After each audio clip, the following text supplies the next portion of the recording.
सुप्रभात बच्चों, कैसे हैं आप सब। मैं आपकी अध्यापिका आपके सामने आज अपने पाठ 4 पंच परमेश्वर इसके अगले भाग के साथ उपस्थित हूँ। पिछले ट्यूटोरियल में हमने अपना ये पाठ मेरे द्वारा समझाने का और आपके द्वारा समझने का कार्य पूरा हो गया था। अब आज हमें क्या करना है, इस पाठ का अभ्यास कार्य ये हम करेंगे। लेकिन इससे पहले कल भी मैंने आप लोगों से कहा था और आज फिर कह रही हूँ, आप सब कुछ भी डाउट है या नहीं भी है, अपने डाउट क्लासेस में जरूर आए, अपनी उपस्थिति उसमें अवश्य दें, जिससे कि आप अपने अगर डाउट है और बाय चांस भूल जा रहे हैं उसको पूछना, तो जो अन्य बच्चे पूछ रहे हैं उसके द्वारा आप उसको फिर से समझ सकते हैं। इसमें आप ही का फायदा है। तो आप सब डाउट क्लासेस जरूर ज्वाइन करें, जूम ऐप ज्वाइन करें। उसमें आपको जो भेजा गया है, हम लोग की मीटिंग आईडी वो भी भेज दी गई है आपको मैसेज के थ्रू। तो आप लोग ज्यादा से ज्यादा बच्चे अपनी डाउट क्लासेस जूम ऐप पर जरूर अटेंड करें। तो चलिए अब हम अपने पाठ 4 पंच परमेश्वर के अभ्यास कार्य को शुरू करते हैं। अभ्यास कार्य पहला प्रश्न है, नीचे दिए गए प्रश्नों के उत्तर दीजिए। मौखिक प्रश्न में पहला प्रश्न है, जुम्मन शेख और अलगू चौधरी कौन थे। तो जुम्मन शेख और अलगू चौधरी घनिष्ठ मित्र थे। खाला ने जुम्मन से अलग गुजारे की मांग क्यों की। खाला ने जुम्मन से अलग गुजारे की मांग जुम्मन द्वारा किए गए अपमान को न सहन कर पाने के कारण की। मतलब जब जुम्मन उसका अपमान कर रहा था वो उसको सहन नहीं कर पाई और इस कारण उसने अपने लिए अलग गुजारे की मांग की थी। अलगू चौधरी ने किसके पक्ष में निर्णय दिया। अलगू चौधरी ने जुम्मन की खाला के पक्ष में निर्णय दिया। अलगू चौधरी ने पंचायत क्यों बुलाई। अलगू चौधरी ने पंचायत क्यों बुलाई। समझू साहू ने अलगू चौधरी से एक बैल खरीदा था और 1 महीने में दाम चुकाने का वादा किया था। कई महीने बीत जाने पर भी अलगू अपने पैसे मांगता, तब साहू और सहुआइन मतलब उसको बुरा भला कहते, उल्टा सीधा बोलते। इन सब बातों से परेशान होकर अलगू चौधरी ने न्याय पाने के लिए पंचायत बुलाई। अलगू चौधरी ने अपना बैल किसे बेचा। तो अलगू चौधरी ने अपना बैल समझू साहू को बेचा। समझू साहू क्या करते थे। तो समझू साहू इक्का गाड़ी हाँकते थे और मंडी से सामान लाकर गांव में बेचते थे। इसके बाद आपके ये लिखित प्रश्न है। ये जो लिखित प्रश्न है सारे, पहला, दूसरा, तीसरा, चौथा और उसके बाद ये 5वां, इनकी आपको जल्द ही PDF मिल जाएगी, तो इसको मैं अभी नहीं कराऊंगी। इसके बाद अगले प्रश्न पर आते हैं। प्रश्न संख्या 2, सही उत्तर पर सही का निशान लगाइए। जुम्मन शेख और अलगू चौधरी की मित्रता का आधार क्या था। खेत, समान धर्म या समान विचार। तो समान विचार था इनकी मित्रता का आधार। अगला प्रश्न, खाला ने किसे सरपंच चुना। रामधन मिश्र को, अलगू चौधरी को या समझू साहू को। तो खाला ने अलगू चौधरी को सरपंच चुना था। सरपंच का आसन ग्रहण करते ही जुम्मन शेख के मन में क्या भाव पैदा हुआ। जिम्मेदारी का भाव, आदर का भाव या दुविधा का भाव। जिम्मेदारी का भाव। चारों ओर पंच परमेश्वर की जय की ध्वनि क्यों हुई। जुम्मन शेख ने अलगू का पक्ष लिया। जुम्मन ने निष्पक्ष होकर फैसला किया।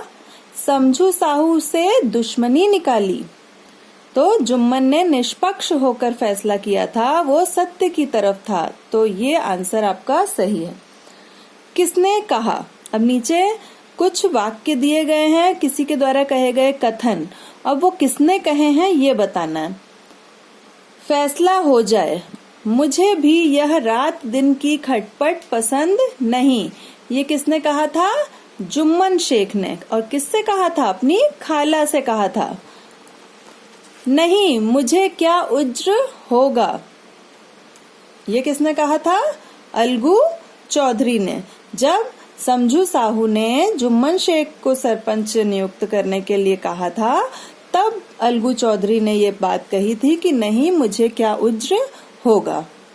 मेरी ओर से जुम्मन शेख, ये किसने कहा? समझू साहू ने। पंच परमेश्वर की जय, ये किसने कहा था? अलगू चौधरी ने। जब निष्पक्षतापूर्ण न्याय किया था जुम्मन शेख ने, तब उससे खुश होकर अलगू चौधरी ने ये पंच परमेश्वर की जय ऐसा कहा था। इसके बाद आते हैं भाषा ज्ञान। दो दो पर्यायवाची शब्द लिखिए। हुक्म, हुक्म का आदेश और आज्ञा।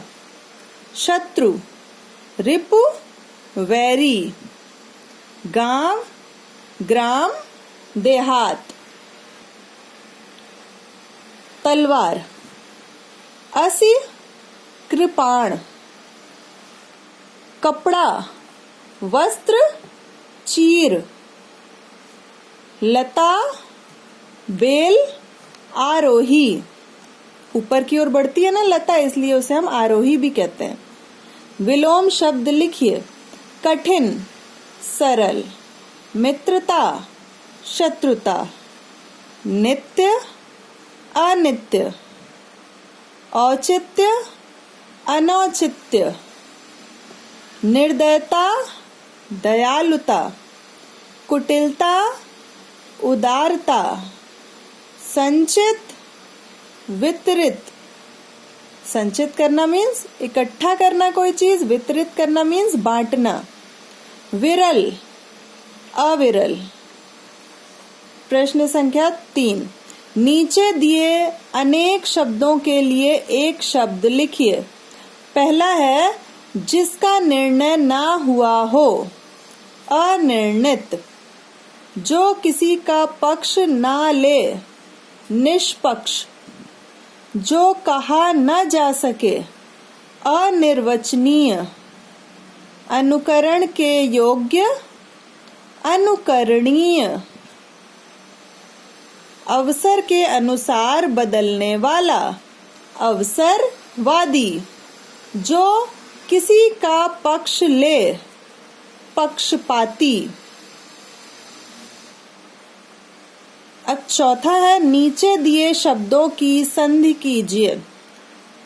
हालांकि आपने अभी संधि नहीं पढ़ी है, लेकिन इसमें जो है ये मैं आपको करा दे रही हूँ। आपका इसके बाद संधि चैप्टर ही कराया जाएगा, इसलिए इसको एक्सरसाइज को आप फिल कर लेंगे। निह जमा फल, ये उदाहरण दिया गया आपको। निष्फल। निह जमा काम, निष्काम। निह जमा कपट, निष्कपट। निह जमा चल, निश्चल। मनः जमा विकार, मनोविकार। निह जमा रस, नीरस। निह जमा तेज, निस्तेज। निह जमा चिंत, निश्चिंत।